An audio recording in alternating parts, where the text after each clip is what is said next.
Hey, what's going on, everybody? Welcome back to the Edit Place, and today I'm talking about one of my favorite pieces of software, and it is frameio. Now, before I get into it, I want to say that this video is not sponsored, supported, or any affiliation to frameio. If you guys are interested at all in them, you can check them out in the links in the description, but this video is solely 100% my own opinion. I've been giving them my money for the past 3 years or so. Now, if you know nothing about frameio, they are essentially a way to share media, review media. The easiest way to explain it is with examples. So me being a freelance filmmaker, I record, film, edit, whatever, a project, and I want to send it to a client to review, to give feedback. I can send them review links. They can make comments. They can draw on the frames to annotate stuff, or I can send a presentation stuff as kind of a final download. We're going to get into all that. But they have some newer features that are a little even above my fully understanding. This is their new biggest release, but basically it is a way to, while you are filming on set, transmit the footage wirelessly to the DIT or whoever's in control of the footage, and it will auto upload to a frameio cloud. So you can literally share the daily's footage directly to editors or, again, the people organizing the footage. So that is just bonkers. If you want to learn more, again, head to the links, because I'm not an expert on that realm. I still gotta watch a bunch of stuff, and I don't own the hardware necessary to do it. So there's that. But yeah, so you can do a bunch of stuff, as well as the direct ties to DaVinci Resolve, Final Cut, and possibly Premiere now. If we head over to the integrations page, we can see. Also, they have a really good mobile app. So pretty much all the features I talk about are on the mobile app, and that is so helpful for on the go when I've sent stuff from the computer and I just want to make comments and everything. Very helpful. So we have frameio transfer for Windows and Mac. This is basically a nifty little download tool. I don't know if I have it up there. So frameio transfer is basically just the offline, kind of offline app that you physically download onto your computer. And this is where you can simply download or upload existing footage. So again, if other people are sharing stuff with you or adding to the folders, they can go in here, or you can upload your own footage directly from here. But it's essentially the same thing as the web interface, my Tourbox thing. That was another video, but it's essentially the same thing as when you log in on the website. But yes, so we have direct integrations to Final Cut, Premiere, After Effects, Resolve, Media Composer, and ColorFront. I have no idea what that is. But yeah, watch folders are really cool. This is essentially, if you create a watch folder, you are telling frameio that, hey, any files that you put in this folder will automatically get uploaded.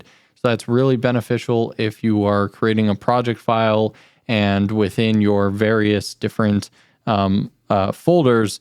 For example, if I make a new folder right here and I go big project, and then within that folder, you can have your raw footage, you can have, I don't know, sound effects. And so maybe every time you export a new final project, you want it to upload to frameio. So you can, again, go up. There we go. So now I have this little frameio thing in my top menu bar here, and I can set up a new watch folder. So I can select what I want here. So I made it on my desktop, big project, exports. So I'm going to make exports, and then I'm going to have it save to a project here. So again, I can make a new frameio project, can name it the same thing, and turn on whatever preferences I want. And I can see it right there. I hit select. And then you can choose to upload any subfolders. Again, you can choose all that stuff. So now anything that I were to export into here, so if I just drag something in here, now if I actually log into frameio here, I can see that the project was created, and I can see that JPEG instantly shows up.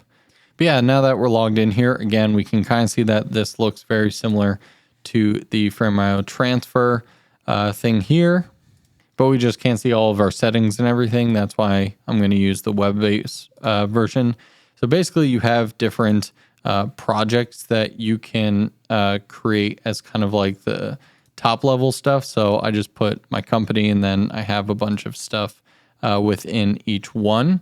And basically you can put almost any file type in here. Of course, the main file types that will have previews are going to be anything that's like audio based, or if you have footage, if it is converted, like this was originally B-raw footage that I then converted so she could actually edit it herself. But this is just a regular like ProRes file or H.264 file, so I can play it back, do whatever I want to it here. But if this was the B-raw file or like red raw file, there's no preview for that, but you still can download and have the files here. But if you want something that someone can go in and actually click on and have like time code based stuff to where, you know, at this point I want to be like, this is a great shot. Then we can see that my face is right here. It's added over here, as well as I could go in and actually draw with some stuff. I can grab the paint tools, you can draw, be like, that's great. You can point to stuff, be like, that red button's really annoying. Now, what I normally do is when I get feedback, so if I were to send this to, say, Amy, and this was a final edit, then her team would go through, add a bunch of different kind of feedback points all throughout. They come up over here. And then what I do is I have, you know, DaVinci Resolve or whatever open and I'm editing in, and I just kind of go through and look at the notes, make whatever change, and then I mark it as complete. And then I like to hide the completed ones just so I can see them go away. It's easier for my brain to visualize, or you can keep them on there. You can sort by various different stuff. You can check out file. And then you also can change the status. So a lot of times clients will change to needs review, in progress, or if they have no more comments to make, they can change it to approved. A lot of times clients won't utilize most of the features. It is kind of nice when I go to share. Again, I can share as a review link, and what is going to come out on the client's end is very simple interface. I sent it to myself originally, so maybe they've changed it a little bit, but I wanted to see what it looked like to someone that I was sending the review link to. And basically it's like, hey, you know, watch this less than a minute or about 1 minute kind of setup guide. So that way they know very quickly how to utilize it. But they don't need to make any sort of like account logins. And it's very simple. And I think that's so important when you're sending something to a client. Like me as the filmmaker, it's fine if it takes me an hour to learn a piece of software that I'm going to use every day. But if I'm just sending Joe Schmo a video to check out and give me feedback on, they don't have the time. They don't have the desire to learn a new piece of software, right? So it's got to be really simple kind of onboarding process. And frameio does a really good job at that. I've had maybe one client ever be like, I don't know how to use this. Can I just email you a list of my feedback? Because they didn't want to have anything to do with new software stuff. But most of the time, clients are very receptive to it, and it's a non-issue. Now, when you share stuff, it's nice. You can change the title of something.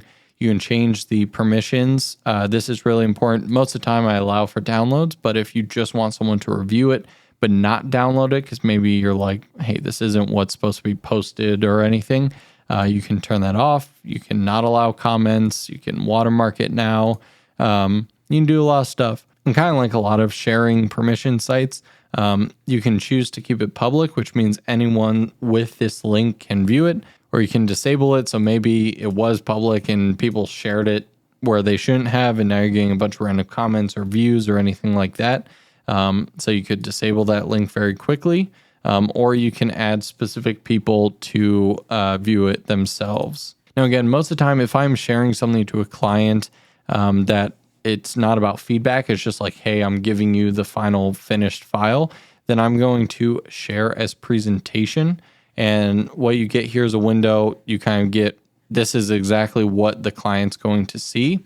And so again, you can go in, and I've customized all of my colors. So I really like that you can allow your own branding to come out. So you don't see like frameio stuff here specifically. Obviously, the actual URL is a frameio link.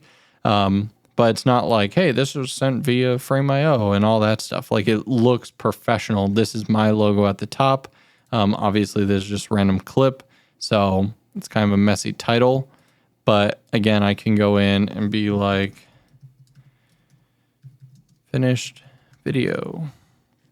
And then now that's going to change up there. So yeah, you can change the layout a little bit. You can show the file extension or not, upload date, whatever you want. And then again, allow downloads. This will be huge if you are allowing downloads here. And just in case you're curious, since this is one clip, what happens if you want to do an entire project, then all you need to do is create a new folder. And so I can say, raw clips. And I do like that shortcuts work within this web browser. So Command A will select everything, deselect the folder. I'm just going to move them all into here. And so now if I hover over this folder, I get my menu options, same ones as before, review or presentation. And if I go presentation here, this is exactly how I sent it to Amy. Then this is exactly what it looks like. It's just basically one big web page with a ton of clips. And again, if we turn on allow all downloads, then we will get a downloads button. Again, it'll probably take a couple seconds. There we go. So you get a download button beneath all of the clips, but of course you get a really nice download all. So that way, the 79 clips in here, they don't have to scroll through and hit download all. And again, you get all the same settings as before. Now, if you have a team of people, of course, you can add people to projects. You can add them specifically to specific folders, which is nice. If I only want to add Amy, she can only see what's in this space. But then in like this feature film, then I could add someone else into here. And you can also easily see how much storage space each project is taking up.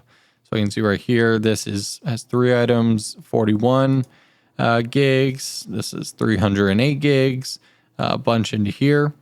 Now on the web version, again, if I go into account settings here, this is where we can kind of get an idea for what you get. So this is one kind of con, is the fact that this has been broken on my account for probably a good year or so. My price never shows up. Like, these 2 spinning wheels have forever gone there. I reached out to frameio multiple times, and they technically fixed it on the back end. Like, I get charged the proper amount, but it's supposed to display like $65, I believe, is what my plan is. Yeah, because I'm on the team plan, which is $50, and then I double my storage. So you get 250 gigs of active storage, 750 for archival, and that is $50 a month. And I want to double my storage, so an extra 250 gigs is like an extra $15 a month. So yeah, 65 is what I pay, and that gives me, let's see, 3 seats. Yeah, 3 seats included. And a seat is, again, a person you add to a project. So you can create as many, share review link, share presentation. You can have 1,000 clients that you send links to. But if you are actually adding someone to your project, that is going to take up a seat. And obviously you can see what other benefits you get from joining the various different levels. Now, I primarily only use active storage use because this is what's readily available. So I can instantly go in and access any files I want. So the reason you get a lot of archival storage is it's good for long-term storage, but since you don't have instant access to it, it doesn't benefit me. But if you like to archive a certain project that's important, it's almost like an extra little backup, some offsite location to store it. then I guess you can utilize that, but just doesn't do much for me. And then, yeah, you can go into the branding here, and this is where you can set up your accent colors. You can upload your logo, team name, all that good stuff, and it'll give you a preview kind of what everything looks like. Now, again, this is just kind of an overview of frameio as the piece of software and everything. In future videos, you'll definitely see me utilize it in the various programs. I don't really use it in Premiere and After Effects too much, but I have used it in Final Cut and, of course, DaVinci Resolve. They're directly tied to it.